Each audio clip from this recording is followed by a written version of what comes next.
আল্লাহ তাআলা আদম আলাইহিসসালামকে যে জান্নাতে দেখেছিলেন তা এটা কোন জান্নাত, এ বিষয়ে মতভেদ হওয়ার কারণ কি?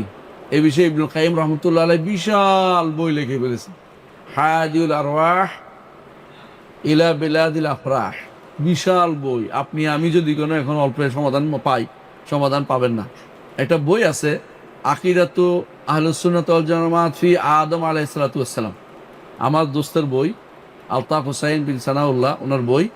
তো এটা ইন্ডিয়ান ভাই, 2 খণ্ডে লিখছে, বিশাল বই, ওখানে বিস্তারিত লিখছে। মতভেদের কারণ হচ্ছে এটা, জান্নাতে গেলে তো কেউ বের হয় না, উনি বের হলেন কেন? এটা নিয়ে জান্নাতে গেলে বের হবে কি জন্য, এই জন্য এটা নিয়ে মতভেদটা হচ্ছে জান্নাতে। আরেকটা কারণ হচ্ছে জান্নাতে গাছিটা থাকলে তো জান্নাতে তাহলে পরীক্ষা সামগ্রী, জান্নাত তো পরীক্ষা নাই। এই জাতীয় জিনিসগুলি তারা সাধারণত মতভেদগুলি তৈরি করেছে। কিন্তু আমরা বলবো তিনি আসল জান্নাতেই ছিলেন। সেই জান্নাত কোথায় ছিল না জানলেও চলবে আমাদের।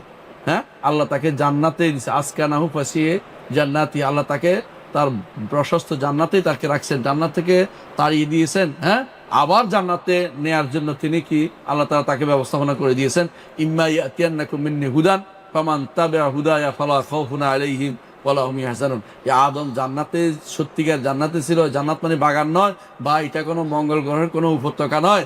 এটা কি আসলে আসল জান্নাতে ছিল, যে জান্নাতে আল্লাহ তাআলা আমাদেরকে নেবেন, সেখানে রাখছেন। আল্লাহ তাআলা সব কিছু করেন, তার কথার বিরুদ্ধে কথা বলার বা যুক্তি দেওয়ার ক্ষমতা আমাদের নাই। বললে এটা কি হবে?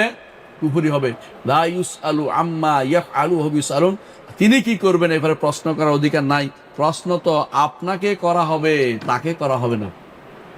আপনাকে প্রশ্ন করা হবে, আপনি আল্লাহকে প্রশ্ন করতে পারেন না। আল্লাহ কেন রাখছেন, আপনি জান্নাত ওই জান্নাত থেকে বের করলেন কেন, এগুলি প্রশ্ন করার জিনিস না। আল্লাহ সবই করতে পারেন, যেগুলি তার হিকমতের চাহিদা অনুসারে, এটা বলতে হবে সাথে সাথে।